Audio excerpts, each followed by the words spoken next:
Hi, I just want to say hello to the parents out there. We are going to talk about aggression.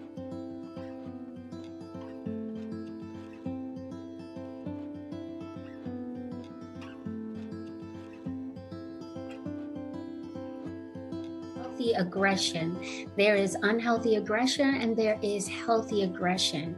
And a lot of our parents out there feel that their 2-year-olds, their 3-year-olds, their 4-year-olds are giving this aggression. And we are saying that it's bad, it's the terrible twos. But we got to realize this aggression that they're trying to feel is emotions that is underdeveloped. Between the ages of infants and 7-year-olds, our minds are trying to develop all these feelings inside, and we are trying to, as a 2-year-old, handle it. For a baby, they have aggression. They pull your hair, they scream, they kick. They are trying to show you that something is hurting. They don't want their milk, but we soothe them because they're babies.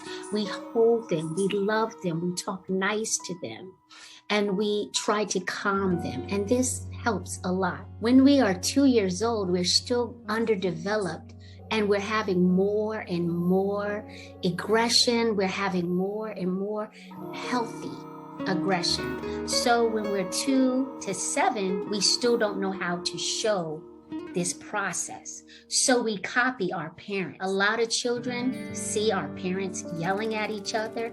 They yell at their children. So what are they going to do? They're going to throw it back at you. Not trying to be defiant, but they see you yelling at them. So either they will cower down. And what me and Carolina was taught that it's flight or fight. And a lot of 2-year-olds want to fight back. No, you're not going to talk to me like that. I want my tablet. I want this. I want that. They kick. They show their emotions. They pull hair. They hit their siblings. But they are trying to show you that they need to speak. They need to talk. And so what do we need to do? We need to walk away. We need to come back in a few minutes. We need to breathe and we need to calm down and have that calm voice when we're talking to our children. Even when you're 7, you might have a bad day at school. You don't know how to express it to your mother, your father. And so you're just screaming, leave me alone. I don't want to talk about it. So as parents, we go back and we lash back. You know, you're not going to talk to me like this. You know that I don't accept this. Some parents either hit or they put in time out. So what do we do about this? Carolina, would you like to add to this? Oh, I would like to say hi to everyone. I'm so happy that they find us because there is a physiological explanation. You told them so beautifully what it happens, and what it happens really is that as human beings, we really develop our brain not only on the birth time. We are born and we are still develop our brain. So the child is not ready to analyze and to verbalize and to tell us exactly what it happened. So they just manifest the feelings, and they are not wrong or good. They are just feelings. And as adults need to model and hold space for these feelings to come in a healthy way. Of course, if the child is angry or frustrated, cannot hit anybody, neither harm themselves. So sometimes we really need to make a physical container or something like that to hold them in just to protect them. But most of that, as you described, we need to hold space for our feelings about that. Nobody like a child who is having a tantrum, neither in a supermarket, neither at home. But as adults, we need to, first of all, ground ourselves, understand that we model what we do with these feelings, and hold space and give vocabulary to them. Oh, I see that you are very frustrated because you cannot have your toy now.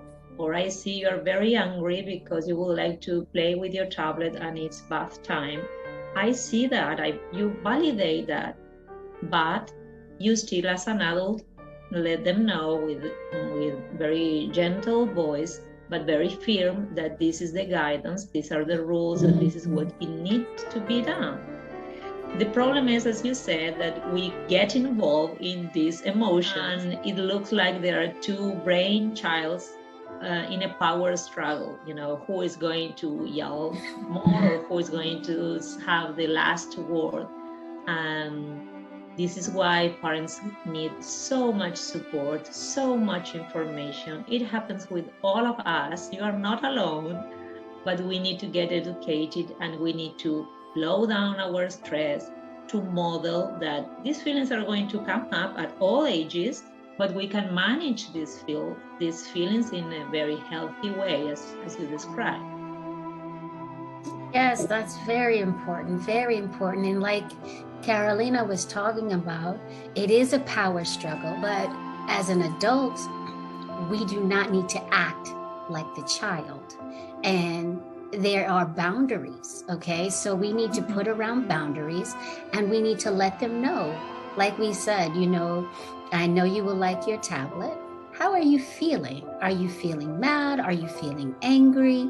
And let the child talk, I am feeling upset with you. Okay, all right. Well, it's bath time. And maybe after bath time, we'll talk about this and see if we can get the tablet back.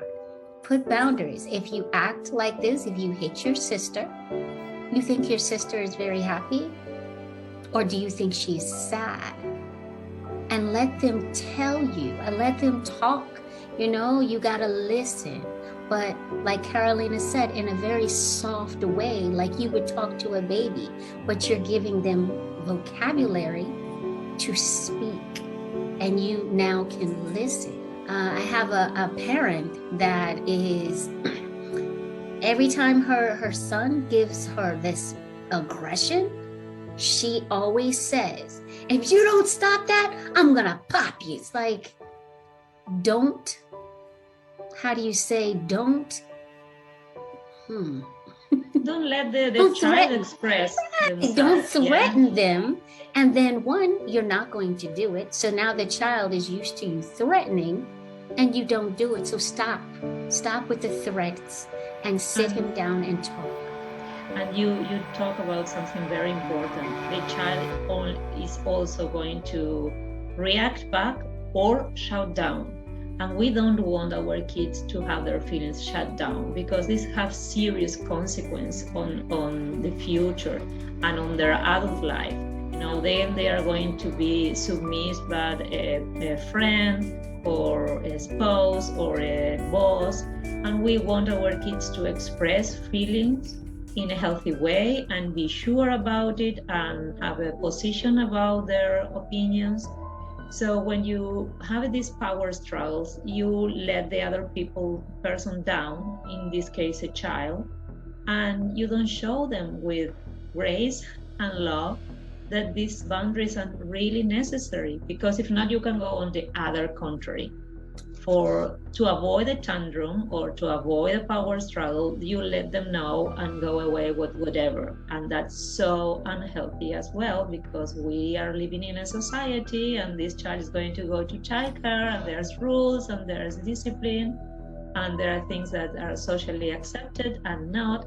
And we as parents need to show them the rules and how this work, how this world is working. So this is such a responsibility and such an amazing thing that we can do day by day. But we need support, we need education, we need to have spaces in where we can say, openly, I don't know what to do, I don't know how to handle these things, it's so heavy for me, I'm working all day and the child doesn't cooperate, I get mad.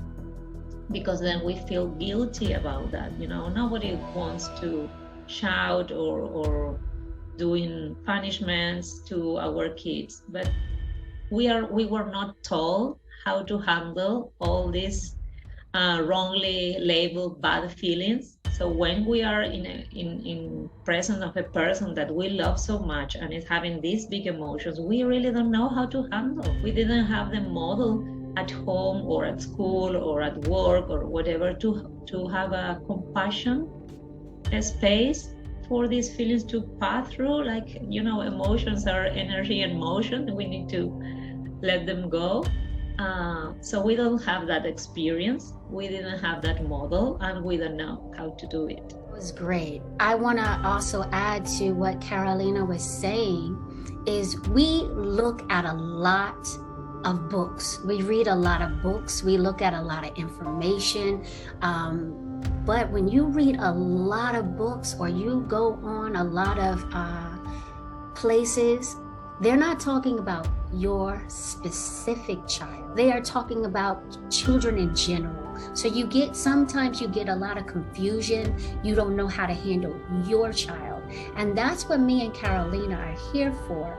We have a group that's called Parent Enhancement Program. And because we're international parent coaches certified, we talk about your children personally. You can come to us. It's a 12-week program. And you come to us and we sit down and we discuss your situation, your child, your children, and we work and guide you through the process. So that's where we are. That's where we come in. And something else that I would like to add, that is we work with your inner child. You are still carrying your inner child, asking for some needs that were not met, and we really get it. We are mothers as well, and we work with a lot of families. Each family is a whole universe because it depends on the age of your child, the relationship with your partner, if you have one, if you don't have one, your network support, and the expectations you have with that child, and also the personality. I have 3 kids and they're all different. They all told me that they need different things, and also at different ages.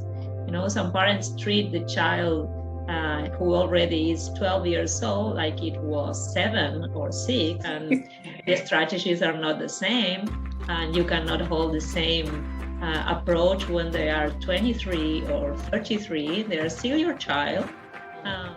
So it really depends of each person, as you said, depends of each family, and we are here to give you this consultation, see if you need anything else. This program is really amazing. I did it myself for my motherhood, and I recommend it for other people. So here we are, and we can talk about other topics if you need it, and count on us. Here we are. That's where we come in.